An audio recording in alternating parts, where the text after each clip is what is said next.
the new owner can use for perhaps as a handy storage compartment, put some tools in there. Like a Rivian.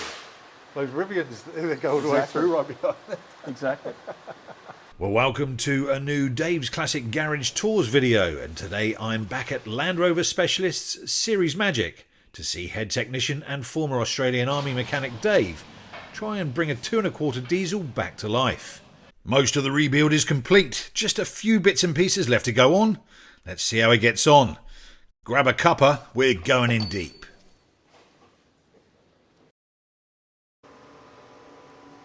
Okay, Dave, what is it you're up to? Just replacing the timing cover oil seal on a 2 1/4 diesel engine.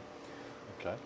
Now normally when you do this plate here is held on by rivets, and what we would normally do is drill them off and then re-drill that, put in a seal and then place the seal's cover back on using a self-tapping style screw.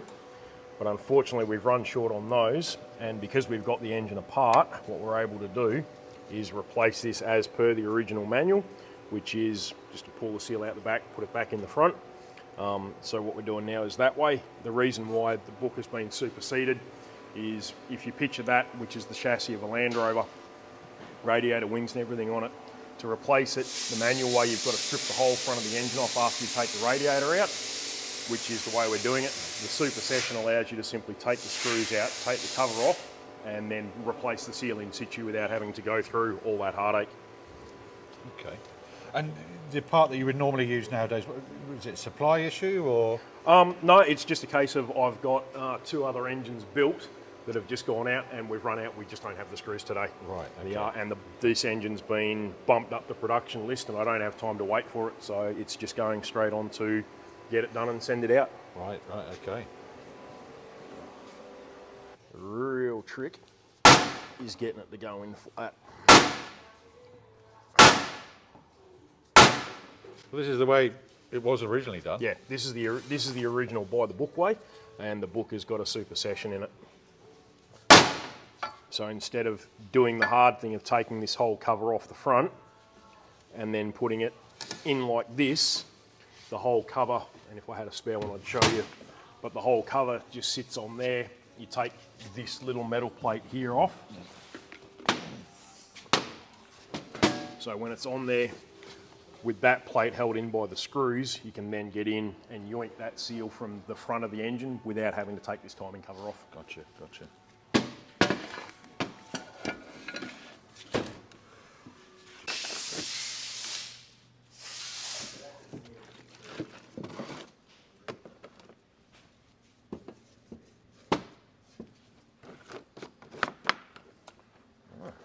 And that's that done. So you'd have been working on Perenties? Yeah. The Perenties would have been all Defender, weren't they? Near enough too. It's an Australian-made vehicle, not available pretty much anywhere else as standard, and it's more based on the County than it is on the Defender. Right. The Defender and County just being different trim levels of the 110. Right.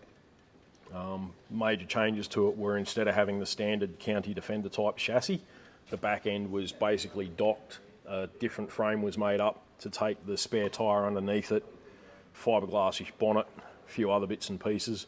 But other than that, about 90% of it's interchangeable with County stuff. Have you seen many come through here? Not really, because we don't specialise in them. Yeah. I do the odd little bit here and there, but that's at the boss's discretion. But at the moment, the main bread and butter is the series, although I'm pushing to get the Perenties in because they're easy to work on. The bolts aren't as rusty and the chassis is galvanised. Right.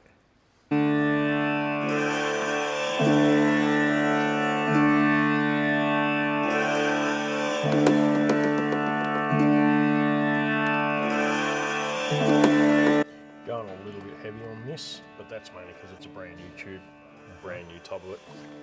So I get a lot of extra coverage that I wouldn't normally have.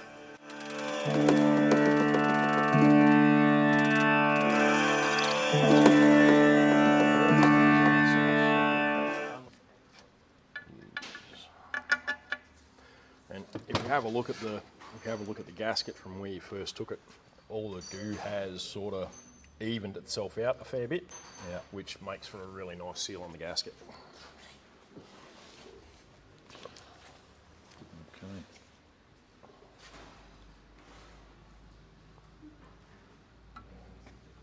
that one, in on that one. Slide that. Are you kidding? Okay, well it's not going to work. Oh. What's happened, when you pull these engines apart, sometimes the dowels come out on the timing cover like that, and sometimes the dowels remain stuck in the engine like that one down there. Right. And what's just happened is I've grabbed a prepared timing cover off of the shelf. I didn't check ahead to make sure that I actually had the hole to put the dowel that's in the timing cover in, and I've got a dowel in the engine as well. So I'll just quickly do a little bit of magic and get that dowel out, and then we can put that together. Now, this isn't the best way of doing it, but if I get lucky, it'll pull it out on the first go.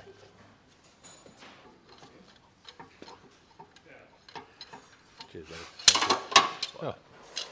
Too easy. Yeah, sometimes it works first goes, other times I've got to go and get heat on it. Okay, so that just slides onto there like that. That one goes in there, that one goes in there. Crank comes through the hole. And then just wind a couple of bolts in. And between the studs that are on the casing and these two bolts that are just loosely holding it in, I can now go and prep the rest of the bolts and the rest of the bits and pieces for the water pump that bolts onto there. And then I can assemble it all in, tighten it all up, and I'll get a good seal on all the gaskets. The next bit that I've got to do is just re-prep that bit of the gasket there on that.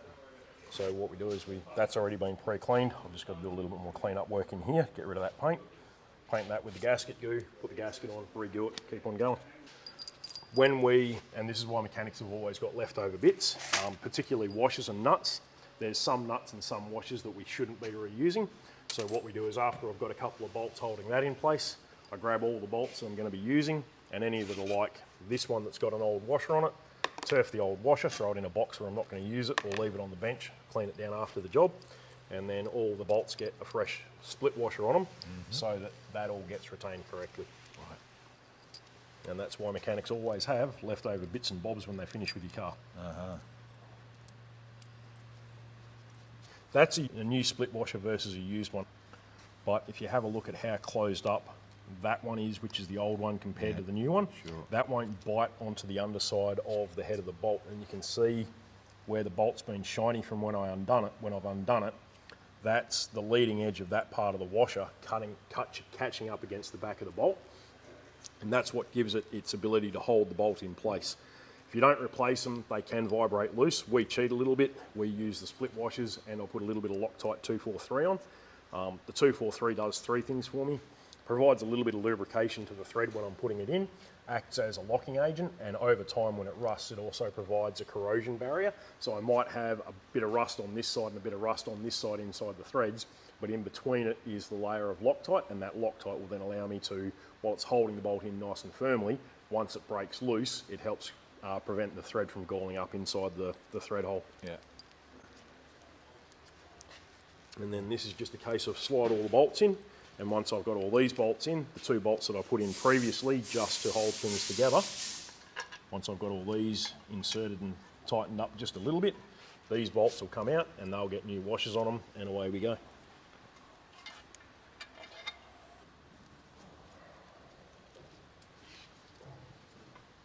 And that's it. Once I've put the water pump on, that's ready to torque down. So one of the mistakes that a lot of people use with Loctite, and everyone's got their own opinion as to what's the right amount. Rough rule of thumb that I use when I'm doing Loctite is if you look at the end of the bolt, if you put a blob of Loctite about the size of the end of the bolt on about there, a couple of turns back from the start, then that's usually, that's way too much. But that's usually about all the Loctite that you need, and even that's more than enough for this application. Right. If you put in too much, it'll bind the bolt in too hard. Sometimes it won't set. But, you know, that's about all there is to it. Yeah. And then I'll go and prep the water pump and then put that in, and then I'll torque all them down and it's done. I'm just going to quickly whip off down the back. I'll finish up cleaning this up, prep this and then install it. So down here is where we do most of the messy work in the workshop.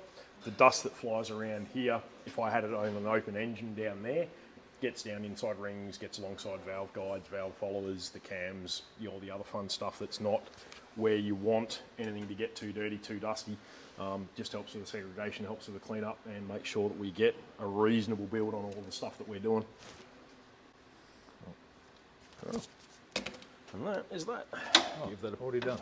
Yeah, so I've already done most of the prep work on this just to make sure that we didn't have, and when we get down to the engine I'll show you a couple of bits that I don't want to use on that engine because it's not going to give me a good seal on this gasket surface. I did a broad clean-up, made sure it was okay. There was a couple of little spots that I've missed, just cleaned that up and it's ready to go on.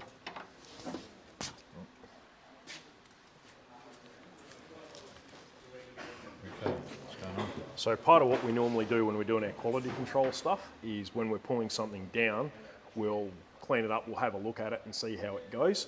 One of the nice things that we like to do, and we developed this process entirely by accident, you can see the pitting and the corrosion on there. Occasionally we get a piece that comes through like this one, where this was only painted for someone to practice painting on, but this piece here, that had some plastic resiny bog over the top of it. Looked like a standard piece, but if you look closely, you can see where it's been punched through at the back there. Have a look, 1 sec, can you hold that? Yeah. Yep. Focus, yeah. And you can see this one is a different size hole to the rest of them. When you have a look when I'm doing the water pump, you'll see it's that hole there should be closer to that size. Wow. If you look up here, you can see where it's been drilled oversized. Now when this one came apart, it had a bit of silicone bog stuff on there, hid that quite nicely. So this is a piece that we won't be using. What we found though is with the overspray that we get from our paint, if you come and have a close look at this, when you paint it up and you hit it with the wire brush the first time, like what I was doing with the water pump, the paint will actually stay in the deep crevices and let us know if we've got to pay any attention to it. Now this one's not too bad, we will reuse that thermostat housing there, but they come in and when we take them off an engine, they look like that. Right. And where you're looking for is where the gasket sits on there. I'll template the gasket over the top of that, and if I see any of this blue stuff coming out through the surfaces where the gasket sits, so if we sit the gasket in and the gasket doesn't cover up neatly, or I see any of that blue stuff that's caught in the edge of the lips, then I won't be using this piece. Right. And it will be able to be machined eventually? We could machine it flat, depending on how bad it is. We may cut an oversized gasket on it. One of the nice things, we've got a laser cutter that we use for doing gaskets. If we're missing a gasket from a kit, or in a situation like this where I've got nice usable material all the way to the end, as long as I can get clamping on it, what we'll do is we'll make an oversized gasket to physically take that place instead of the standard gasket. You can see the corrosion marks where the gasket normally sits. If I can get a custom-made gasket that extends out a little bit and gives me a bite on the edge or the inside edge, it'll still seal up and then I can use the part. One of the nice things about having the ability to laser cut your own gasket straight off the bat. We'll speak to Felix later on about that. Yeah. But yeah, so that's just a quick why we were doing the brushing over the painted on and why we don't worry about masking off too much. Something we found out by accident, just helps us out a little bit when we're doing the build process. I see a box of gaskets upstairs. Oh, you mean the head gasket box? Yeah, yeah. The boss got a good buy on an eBay auction or somewhere something, and you know we just got hundreds of 6-cylinder head gasket and engine build kits. So if you happen to own a Land Rover 6 and need work on it, either give us a call and steal some of those kits because I need stuff to put other engine parts. The font on there would suggest they're quite some years old. The nice thing is they're actually in pretty good nick. There's a few kits that have been opened. They've got a little tiny bit of corrosion. Those gaskets we've pretty much gone through and turfed out. But you know, the gaskets, it's not like it's food. No. What we're doing over time when we have a quiet day, if we ever have a quiet day, the intent is that we will go and we just take some time, grab a handful of gasket kits, sort through them, and then put them back together as a complete kit.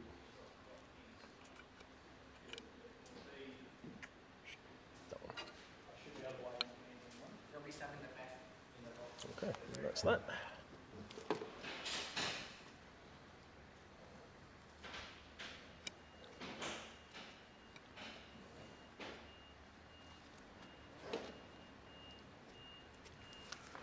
One of the important things with Loctite, it's an anaerobic thing.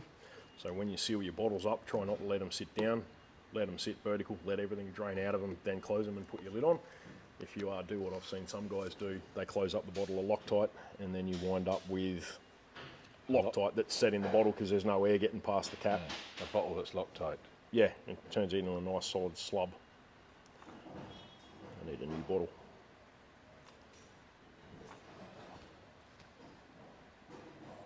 There we go. We'll come back to Dave in the 2 1/4 diesel in the next episode from Series Magic, but for now, let's check out the blue build up on the hoist with Marcel. So this up top doesn't look like factory colour. No, it's not factory colour. We call this affectionately the Smurf. This has been here a long while since we began the workshop, and it's a slow burn, fairly comprehensive mechanical overhaul and a bit of a tidy up, a little bit of rust work.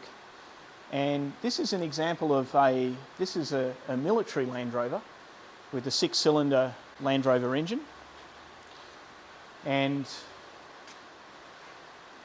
as such, it has extended shackles here, Right. which wouldn't be street legal on a civilian Land Rover, but is perfectly legal on an ex-military one. What use would they have been putting for? Well, that just gave it a bit more lift. So that would have been useful when when the military had these out in the field, Yeah. driving along very rutted roads and having to clamber over obstacles. The military ones also had these ones had a separate 24-volt electrical system, and that 24-volt electrical system ran field radio. So this would have been in these compartments here, which are peculiar to the military ones. They had extra batteries. Lift that? Yeah. Oh no, that one's been bolted down. Bolted, yeah. On the other side, maybe we can lift that up and you can see the. All right. Well, this one's just hanging loose on its hinge. We need to repair that, but you can see that there's a sizable compartment in there, which would have originally had batteries and electrical equipment, and which the new owner can use for perhaps as a handy storage compartment. Put some tools in there. Like a Rivian. Those Rivians, they go all the way through right behind there. Exactly. So this one has a reconditioned gearbox, reconditioned by us. That's dropped in and ready to go. Yeah, oh yeah. And also a new engine up the front. That's the 6-cylinder 2.6 litre Land Rover engine. Not a very popular engine. Reputation for being a little bit thirsty and hard to work on, but in its own way quite refined and very English. In fact, what they did is they took the Series 1 engine and they basically added 2 extra cylinders, made a few refinements and turned that into the 6-cylinder Land Rover engine. And legend has it that it was actually Prince Philip who saw people in Africa and so on retrofitting the Rover saloon car 6-cylinder engines on which these are based into the Land Rovers in the field because they wanted a bit more power. And he went back to Solihull and he said, look chaps, I really think you ought to have a 6-cylinder option for your Land Rovers. And they couldn't really disagree with His Majesty. And so the story goes, that's how in about 1967 they started putting these in the long wheel bases. And that carried over to these Series 3s. Yeah. So long and lazy, hey? Long and lazy, yeah, long and lazy. And but typical British 6. Very British, complicated to work on. They have the exhaust valves buried in the block, and the inlet valves coming vertically in at the top. So they're called inlet over exhaust. So a very English configuration. And that makes it a little hard to actually get to the exhaust valves. So they had a reputation for burning the exhaust valves out if they weren't well maintained. Yeah. So what's still to do? What's still to do? Well, we have to test run the engine, and we'll do that rather than putting it on our engine test stand, we'll do that in situ. It needs the front of the wiring loom replaced. That was a bird's nest of sort of DIY. It was such a bird's nest that we decided to pull it out and replace it. The front end's done, the back end's done. The rest is mostly tidying up and refitting. And still plenty to do, but we're on the home stretch. Cool. It's such a bloody great shape when it looks like this, I think. You know. Well, it has the aerodynamics of a brick, but it's a charming boxy shape and quite unmistakable on the road.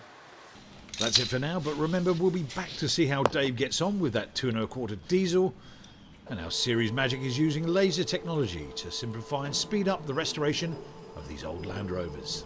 And so this. If you love this video, you're going to absolutely love this one. So click on the screen and watch that, and I'll see you in the next video.